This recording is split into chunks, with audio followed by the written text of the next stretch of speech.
Hey, our Minecraft, just going to give you a quick little run through my base here. Spent a decent amount of time on this, probably a month and a half, and yeah, let's get started. So as you can see here, a pretty large castle size-wise, and we have I think a pretty interesting base entrance here. Some lava fountains, lava flows coming out of the mouth of a sort of dragon thing. Thought it would look interesting. I think it definitely came out that way. So here's the entrance to the base here. We have the stairways and the lobby area. Stairways, one there, one there, one there, another there. This castle is very symmetrical, so if you see about a quarter of it, you're more or less going to see all of it, but there is a heck of a lot in that quarter. So here's one of the design elements I have throughout the castle. Provides lighting, I think looks pretty visually striking. But let's check upstairs first, and I'll show you around there. So as I said, we have 4 of these, and they all lead up to different areas. One of these castle areas is pretty well developed. This is a future maintenance level for sort of redstone circuitry. Wanted something where I could have doors open on their own and such. But this is the upper lobby area. As you can see, it's nighttime right now, but I think everything looks pretty cool. You have the glass designs on the walls here, which provide light, and this design, which also provides light. But these provide a good amount of light for inside. So let's check out some of what I've designed here. I have a smaller library here, some chandeliers hanging from sort of single post fencing. It takes a little while to do. I think it looks pretty nice though. Here we have sort of a throne room, if you want to call it that. Pretty awesome chair, stuff like that. Lava comes out of there, falls down, and I'll show you the ground level later. We have sort of a reading area, balcony up there, and whoever first came up with this chair design, just kudos to you. Works great, looks awesome. Nice little fireplace here. Haven't seen anyone do anything like this, but I think it actually looks quite nice. Some more seating and stuff like that. And here we have a kitchen area. Again, I think this looks pretty cool. You have these switches as sort of like a granite countertop effect. Some water sources, a sink, sort of, I don't even know what the heck lighting this is called, but also looks quite cool. Here we have a workshop, and if you stand at this red center, you can reach everything here. So if you want to do anything with those furnaces or any of these, can easily do so. Here we have some of our little bedrooms. Redstone uses decoration along the sides, bed, fencing along the side, kind of looks like a post bed. Looks kind of interesting. Lagging a bit here. Another one of these bedrooms. Little bath area here, and I'll show you the next level of what we're walking under there in a sec. Bath area, and we are back to the library, so let's head upstairs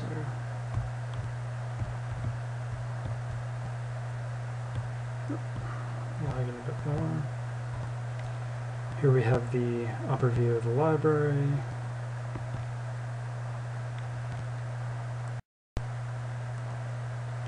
And let's check out the rest of the floor here. Basically, haven't really found or thought of anything to put up here, so if you have any suggestions, definitely let me know. But we have this rather nice stair area. Everything looks out in the lobby. 3 of these, and it's kind of nice. They all are sort of a double stair. Come down, you can easily, lagging a bit here since I'm on a laptop, but pretty accessible from every point here. So let's check out the uppermost levels. We have 3 of them. Yeah, 3 of them. Sort of a lower upper walkway, a middle upper walkway, and a highest upper walkway.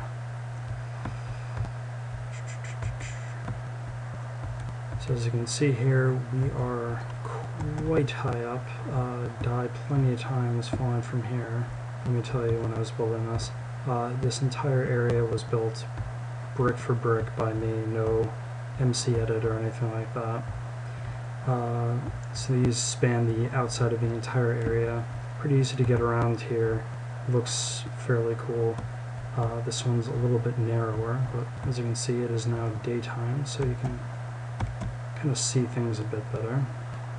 And this goes all the way up to the uppermost bricks of the map, or blocks, whatever you want to call them. So I can build maybe one more up there. Originally wanted to have sort of a fire beacon, but that wasn't in the cards because of the height limit, unfortunately. But as you can see, pretty good view from up here, and yeah, 4 of these, pretty nice. Took a while to build, but thought it came out pretty well.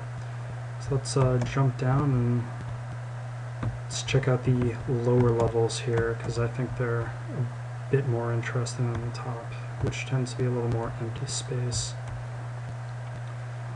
Let's find one of these stairs, then we can get downstairs.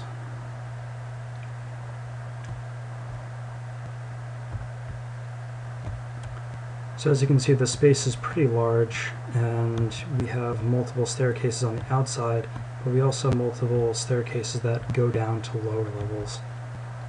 And if we look down here, this goes all the way down to bedrock. This is quite an excavation feat. This part was actually all legitimate using dynamite, or that area right around there is actually ground level. So let's go out and check that out.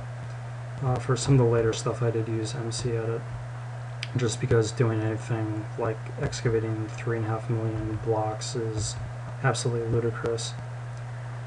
So these stairs might at first glance seem a little inefficient in that they go down a little bit and then sort of level off. This is actually an intentional design element meant so that the front of the base up top would actually loop around and be the exact same entrance as the one on the bottom. So if I go in from the top level base entrance, I go out there. So this is one of the ground level ones, the beach entrance. Eventually gotta flesh this out a bit more, but I think it looks pretty nice actually. Kinda could put a boat there or something like that, and it's actually a fairly big body of water right in front of us, so kinda works out well. So yeah, let's go check out the front, which I definitely spent the most time on. I think a lot of people neglect the simple elements like landscaping in favor of just doing ridiculous builds, and the overall elements don't really work all that well together. So as you can see, the difference between my inner wall here and the outer wall, there is sort of like its own little biome. There's oftentimes, as you can see, like a friggin' pig orgy going on in there. But again, nice little fencing gate going on. Stole a little bit of the design elements here from the another Redditor, I forget his name, but had these lampposts lining everything. Looks great. The lava flows from the dragon's head thing that I designed come out down in here, and plenty of mobs throw themselves into there, and kind of funny to watch actually. So as you can see, this sort of connects everything. Another thing, a lot of people make these sky trams, don't actually anchor it to the ground. I definitely did that all the way down there. It took a while, but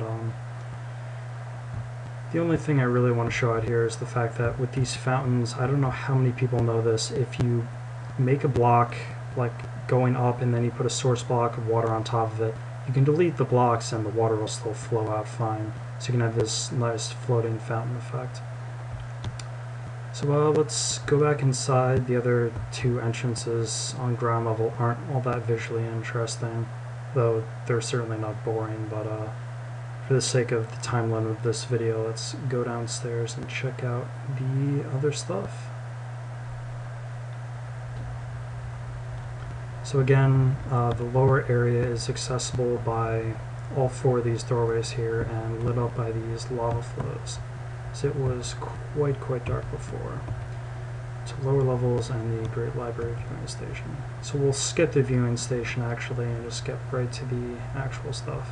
I'm going to pause here just so I make sure that this video actually saves, as my other ones have not. It's like my third time narrating this video, which is irritating to say the least. So we'll pause here at the viewing station. Okay, so that worked well. Let's get to the final part here. As you can see, I have a nice little viewing station. This goes all the way around sort of that hole I showed you earlier, and leads out in this giant space. You might think this is outside. It is in fact all subterranean, and I've been using this as sort of like a secret underground building area, not viewable by cartographer. Well, I guess I can move them around. But let's go check them out. Now the design element I was going for there was sort of the Wall Street building meets the Parthenon, and that meets some awesome sort of library. I worked in one for a couple of years, so I have a definite appreciation for nice architecture in public workspace. So before I go in there, again, we have this lovely sort of lava lighting here. I think this space looks pretty interesting, and definitely tried to make it that way. Everything's pretty well labeled, so let's go through here. Now if you didn't know this was here, this would be sort of an interesting lead up, as I think it is anyways, where you're walking down this little hallway and all of a sudden it opens up into a utterly gargantuan space. I think this is around 210 blocks by 210 blocks for the entire space, not this. This is around 53 high and 60 something wide. So let's go inside here. So you can see we have multi-layers of columns, and on the inside as well. Some nice glass. I think everything looks pretty striking. A vaulted ceiling up there. And the inside space here is pretty large. Everything is symmetrical. But let's check out downstairs. As you can see, tons and tons of stacks of books. Another one of these design elements I like. And yeah, just stacks and stacks and stacks of books. Some study corrals. A couple small rooms back there, but more or less what you see there are just little hidden areas for like a private collection, as a lot of university libraries would have. So let's check out the upper levels, also pretty well populated. We have a reading room up here, some seats I made, some sort of like nicer seating arrangements, again with the redstone decorating sort of thing. Gonna have to actually learn how to make switches and redstone repeaters at some point, but it's for another video, I guess. Long trial and error process. And just another area here. As you can see, everything is pretty large. I think that's around 12 blocks high there. That's another 9, that's another 9. Then we have this vaulted ceiling, and there's a fairly substantial attic space, although not really worth looking at just because there's nothing up there right now. I thought about making sort of like a little storage area, but wasn't really worth the time or investment for that, especially after the amount of time I spent building this, which had to have been 2 weeks or so, even using MC Edit. Just gargantuan undertaking. I have no idea why my floor just went on fire there. And here we have sort of a second monument. I'm not even sure what the heck I modeled this after, but I just wanted something large, something sort of epic yet graceful. I call this my little monument to the fallen after how many times I've died. Mobs spawn in here like absolute crazy because of the amount of dark spaces from the columns, but I think it looks pretty nice. And it is accessible to the top as well. And I'll probably leave you guys right after here, but feel free to check out everything else in the links I provide with this Reddit post, and the download to my map on the Minecraft.bschafer website. I know a lot of you have already checked that out, but It's definitely a pretty large map, and there's definitely more stuff on here I haven't showed you, including a initial castle at the spawn point. So, yeah, thanks for watching. Take care, guys.